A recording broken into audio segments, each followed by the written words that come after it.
Hello दोस्तों, कैसे हो आप लोग। उम्मीद करता हूँ बहुत ही अच्छे होंगे। मैं हूँ डॉक्टर एस के शर्मा। आज मैं फिर आपके लिए लेके आया हूँ शुगर के लिए बहुत ही बेहतरीन उपाय।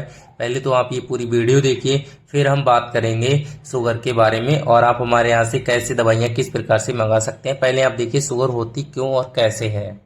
क्या आपको पता है कि भारत में डायबिटीज के कुल 7 करोड़ से भी ज्यादा पेशेंट हैं और ये डायबिटीज होने का मुख्य कारण हमारे शरीर में इंसुलिन के बैलेंस का बिगड़ जाना है। और ये इंसुलिन बनाने का काम करता है हमारा ये पैनक्रियाज यानी हमारा अग्नाशय। अब जब मैंने आपको ये बता दिया है कि अग्नाशय इंसुलिन बनाता है, तो आपके मन में ये जिज्ञासा तो आएगी ही कि ये हमारा अग्नाशय यानी पैनक्रियाज काम कैसे करता है और इसका काम क्या केवल इंसुलिन को बनाना ही है या कुछ और काम भी है इसका। चलिए आज आपको इसके बारे में पूरी जानकारी दे देते हैं। लेकिन शुरू करने से पहले अगर ये वीडियो आपको पसंद आएगा तो आप लाइक जरूर करना। पैनक्रियाज एक पिंकिश ऑरेंज रंग का हमारे स्टमक के पीछे लगभग 15 सेंटीमीटर लंबा एक लोब्युलर ग्लैंड होता है। और वजन की बात करें तो पैनक्रियाज वजन में 120 से 145 ग्राम तक होता है। देखिए पैनक्रियाज में ब्लड सप्लाई स्प्लीन से आने वाले स्प्लेनिक आर्टरी से होती है, जो कि कई सारे ब्रांच में बंटकर पैनक्रियाज के हर एक सेल को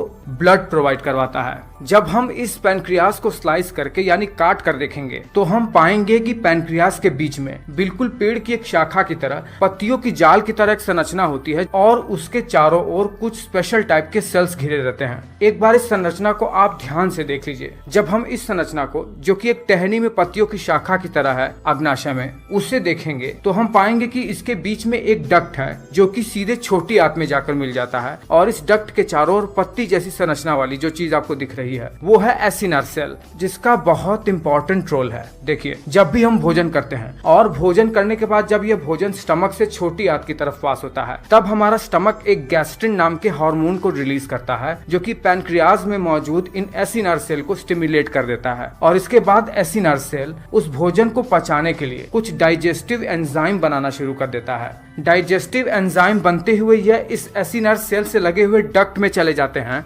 जहां पर डक्ट के दीवार पर सेंट्रो एसिनर सेल बाइकार्बोनेट को रिलीज करते हैं। ये बाइकार्बोनेट नेचर में अल्कलाइन होता है यानी क्षारीय प्रकृति के होते हैं। देखिए स्टमक में जो फूड आता है उसमें एसिड मिला रहता है, जिसको न्यूट्रलाइज करने के लिए ही बॉडी में बाइकार्बोनेट बनता है। यही डाइजेस्टिव एंजाइम और बाइकार्बोनेट आपस में मिलकर अब पैनक्रियाटिक जूस बन जाते हैं और पैनक्रियाटिक डक्ट से होते हुए छोटी आंत में जाकर मिल जाते हैं। पर ध्यान रहे, जब यह छोटी आंत में मिलने ही वाले होते हैं तभी इससे गॉल ब्लैडर से आते हुए बाइल डक्ट भी आकर जुड़ जाती है, जहां से ये बाइल जूस भी छोटी आंत में आकर गिरता है। दोनों डक्ट जब आपस में मिल जाते हैं तो इसे कॉमन हेपेटोपैनक्रियाटिक डक्ट के नाम से जाना जाता है। अग्नाशय से निकलने वाले ये जूस जब छोटी आंत में हमारे फूड के साथ मिल जाते हैं तो ये कार्बोहाइड्रेट, प्रोटीन और लिपिड्स को ब्रेक डाउन करके उन्हें हमारे शरीर में ऑब्जॉर्ब करने में हेल्प करता है। पैनक्रियाज के इसी गुण के कारण, जो कि वो पैनक्रियाटिक जूस डक्ट के थ्रू छोटी आंत में सीक्रेट करता है,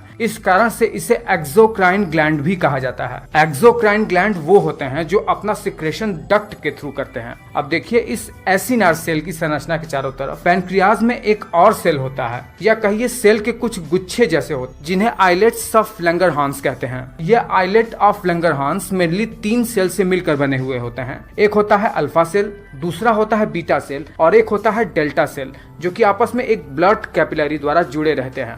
आइलेट ऑफ लैंगरहांस में इस अल्फा सेल का काम ये होता है कि ये ग्लूकागॉन हार्मोन का निर्माण करते हैं। इस ग्लूकागॉन हार्मोन का काम क्या होता है कि ये हमारे शरीर में जब भी हमें ग्लूकोज की आवश्यकता होती है एनर्जी के लिए, तो ये हमारे शरीर में पहले से स्टोर्ड ग्लाइकोजन, जो कि ग्लूकोज का एक स्टोर्ड फॉर्म होता है, उसे ग्लूकोज में कन्वर्ट करके ब्लड स्ट्रीम में बहा देते हैं। फिर इसी आइलेट ऑफ लैंगरहांस में बीटा सेल का काम ये होता है कि ये हमारे शरीर में ब्लड स्ट्रीम के थ्रू इंसुलिन सीक्रेट करता है।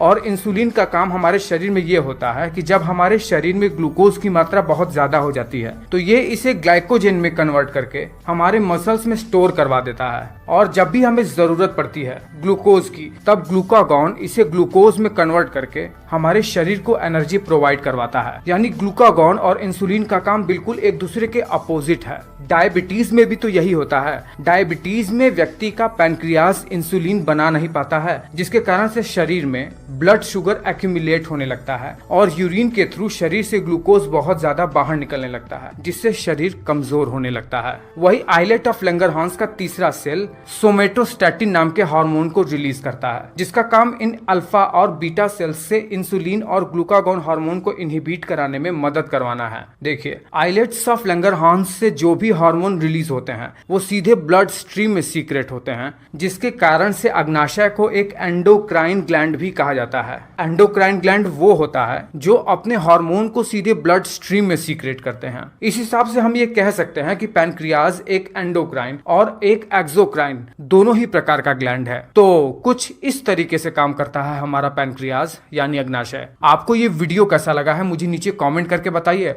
अच्छा लगा है तो लाइक जरूर और जरूर ही करना। तो दोस्तों, अब आप लोग समझ ही गए होंगे कि शुगर क्यों और कैसे होता है।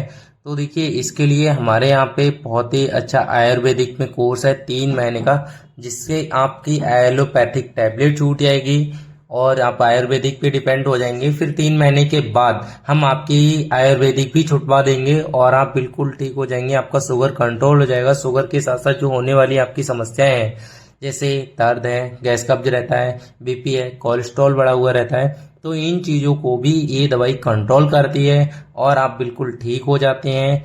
बट आपको 3 महीने के बाद भी परहेज की आवश्यकता होगी, लेकिन दवाई के साथ में भी आपको परहेज करना बहुत ही ज़्यादा जरूरी रहेगा। तो आप इस दवाई को जल्दी से ऑर्डर करें। इस नंबर पे, आप जो नंबर ये देख रहे हैं, आप इस नंबर पे कॉल करके अपनी समस्याओं के बारे में बता सकते हैं, ऑर्डर दे सकते हैं। आपकी दवाई आपके घर पर डिलीवर्ड कर दी जाएगी। तो आप दिए गए नंबरों पे कॉल करें। Thank you guys.